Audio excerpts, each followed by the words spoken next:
Hello everybody, welcome to yet another video. My name is, I hope you know a little bit about it. If not, then not to worry. What am I here for? Okay, so this is a pretty interesting topic and I hope you'll enjoy the video. And for those of you who don't know, I'm making a series of videos on air regulations. So if you're going to appear for DGC examination to obtain a CPL, then I hope you find it useful and helpful.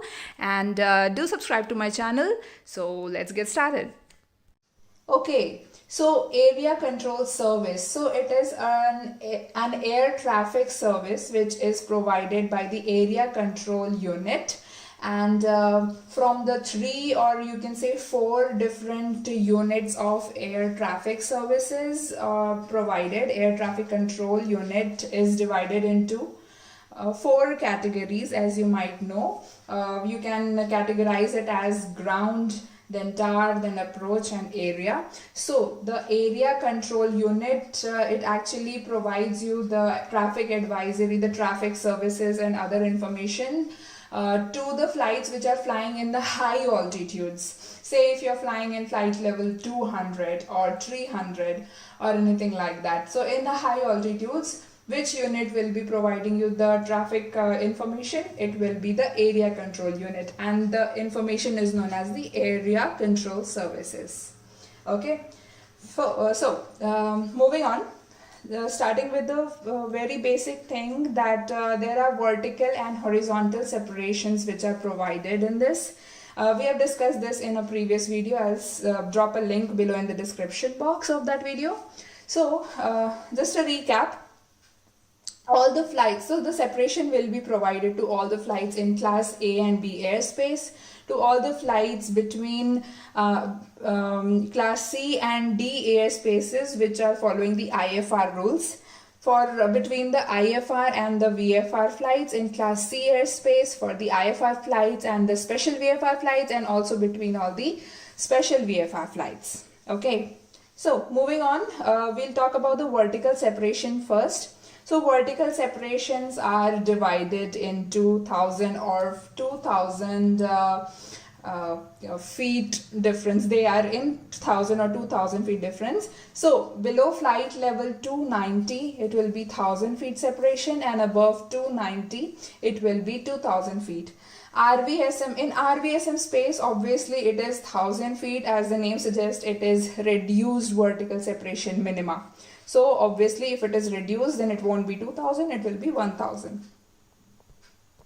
Okay, let's jump to the next point. It is that the cruise climb is not permitted in Indian FIRs, okay, and VMC climb and descent. Okay, we'll be talking about the vertical minima that has been provided, vertical separation minima that is provided during the climb and descent. So it is a pretty common sense wala thing. So it's like if there is any flight who wants to get into any flight level, and they ask for the request to the appropriate authority, appropriate unit, then they will be checking that if there is any other flight there in that flight level, they won't allow the next flight to come into that flight level. So they'll check if they have already vacated a flight level, the upper one, then they can climb up to the next one, or descend down, whatever the request is. So that is one thing. And also they'll be giving you the permission when there is no turbulence existing in that area or any other weather conditions, anything like that is there, then it's pretty common that they won't allow you to climb or descend in the desired flight level. Okay, so also as per given here, that in airspaces class D and E, and at below 10,000 feet, in that area only they are allowed to do the VMC climb and descent. So what it means to say that not all the area in the whole airspace is allowed, and not all the aircrafts are allowed to do that. So there is only clearances given to some flights for a specified portion of time, maybe for which is below 10,000 feet. During climb and descent. Okay, and also they'll be provided with essential traffic information as and how they need.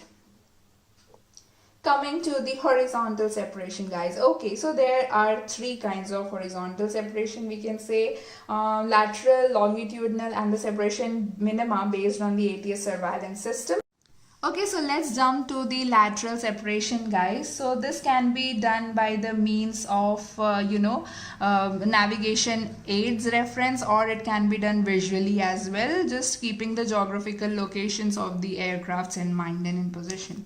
Okay, so we'll be discussing about the one which are using the VOR. So in case if there's a VOR, so you have to keep 15-degree angles minimum between the two flights, and also at least one flight should be minimum 15 nautical miles from the point where we are measuring it for. So in this case it will be a VOR. In case of an NDB, the angle doubles itself, so it will be 30-degree, and again the same condition that one flight at least should be 15 nautical miles from the NDB. Next, GNSS and GNSS. So it's like both the aircrafts are using the GNSS nav aid. So for that, well, they have to be established on the track with zero offset between the two waypoints, and at least one aircraft is at the minimum distance from the common point. Okay.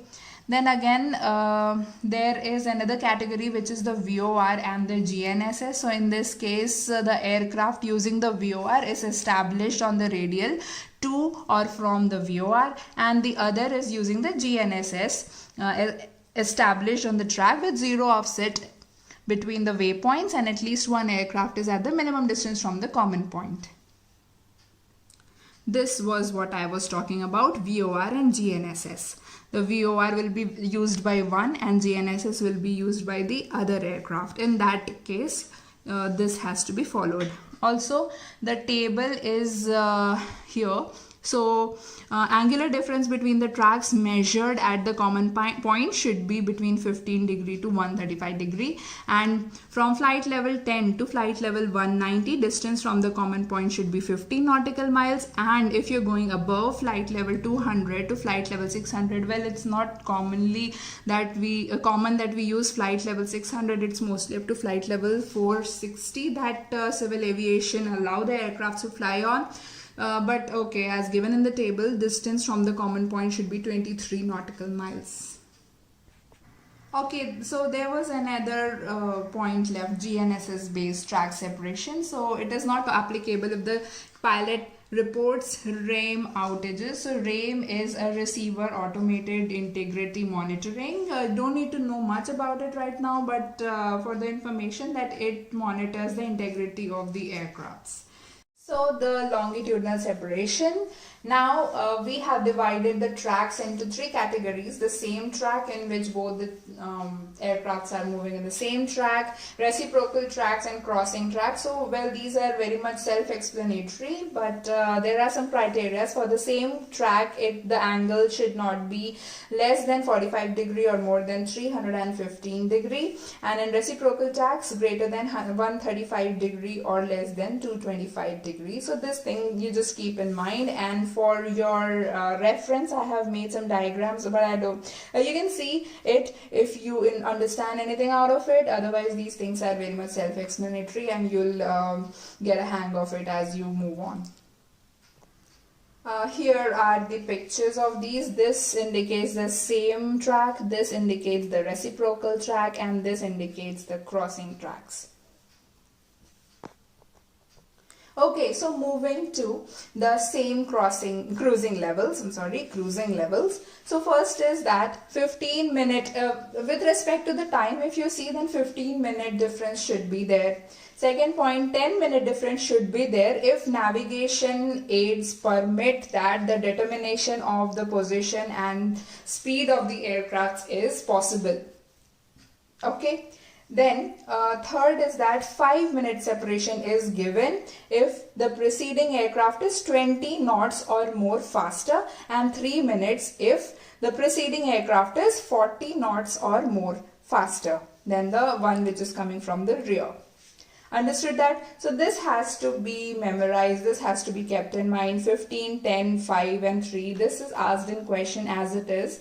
So just keep the things in mind that when 15, when 10, when 5 and 3 minute separation is required. Okay, let's move on to the next point.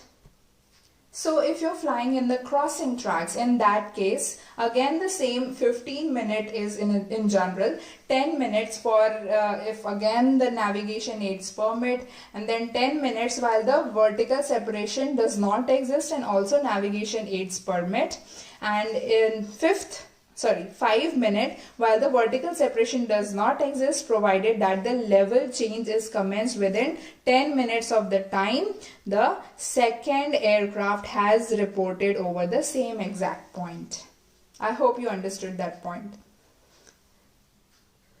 Next is while the aircraft is climbing and descending. In that case, if you are moving on the same track, if you as in two aircrafts, if they are moving on the same track, in that case 15-minute separation has to be there while no vertical separation is provided.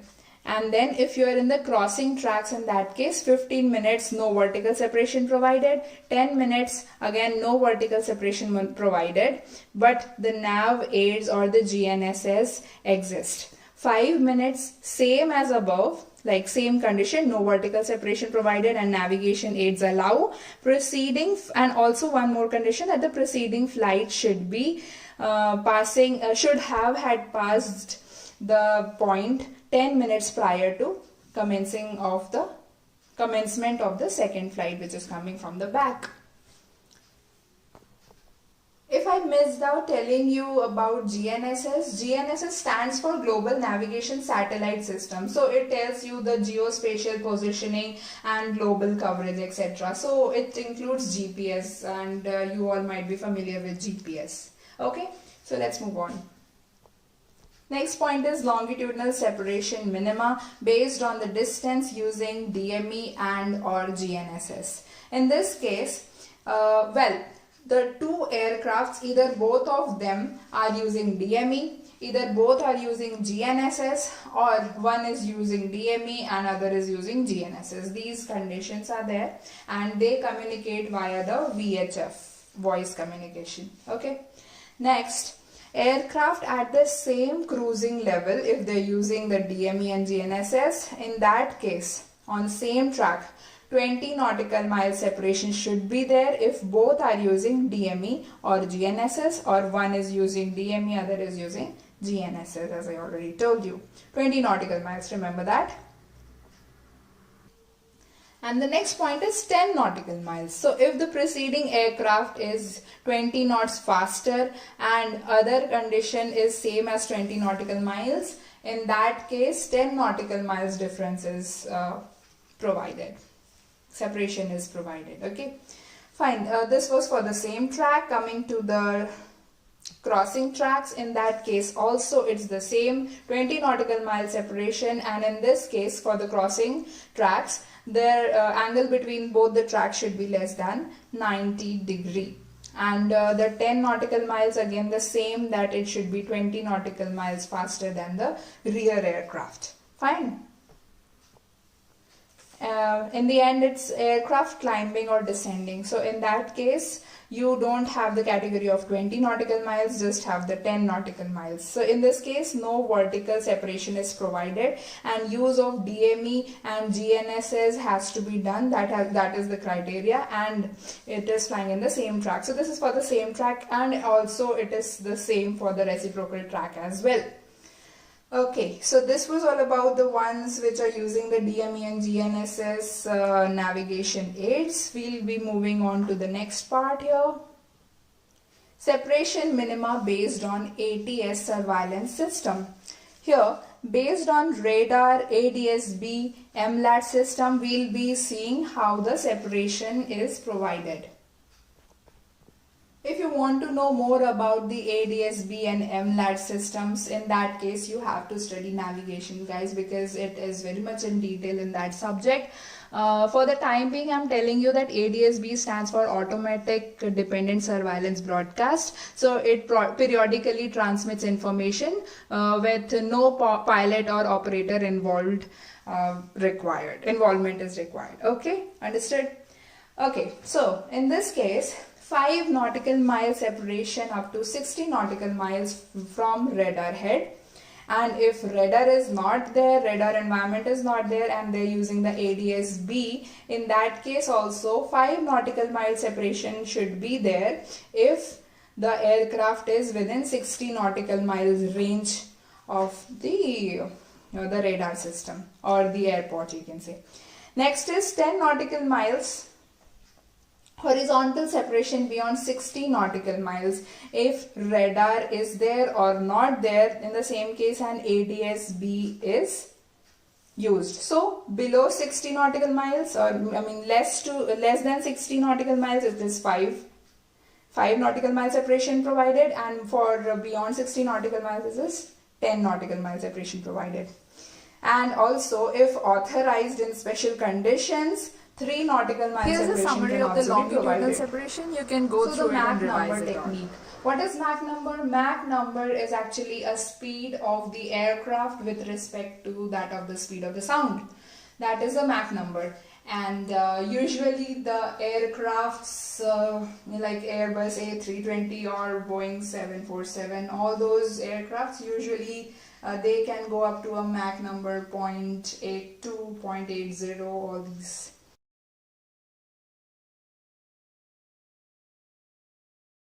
Coming on to the next point, RNP, PBN, RCP, these are some terms which are not of much great importance, but I will be telling you because this table might come in the examination. So RNP is actually a required navigation performance for the en route operation. So they are of various types: RNP 1, 4, 10, 12.6 and 20. So here 10, 4 and 2, we are talking about all these things also. And about the next term, PBN, it is a performance based navigation operation. Self-explanatory. Well, the required communication performance is RCP. It is a set of requirements for the air traffic service provisions and associated ground equipment, aircraft capability and operations needed to support the performance-based communication. Okay, PBC is a performance-based communication operation, and PBS is the performance-based surveillance and required surveillance performance RSP. Okay, so these are all self-explanatory, and seeing into the table, the separation is given 50 nautical miles, 30 nautical miles and 5 minute separation. In that case, what all RNP has to be set? 10, 4, the 4 one is for 50 nautical miles only, and 2 and 4 for 30 nautical miles, 2, 4, 10 for 5 nautical miles, for 5 minutes, I'm sorry, and well, the maximum ADSC periodic reporting interval is 27 minutes, 32 minutes, 12 minutes and 14 minutes. Okay, so these are some basic stuff. And one more last point, that the essential traffic information shall be provided to all the controlled flights within a controlled airspace. And I think that's it. Yep, that's it. So this was the end of the video. I hope you guys enjoyed it. If you did, give a big fat thumbs up, guys. It's really very motivating. And also, if you like the video, drop a comment below, or if you want to know anything else, do tell me in the comments, and I will be really happy to help you guys out. So this was all about the area control services. I'll be coming up with the new topic in the next video, so keep watching. Thank you so much. We'll see you in the next one.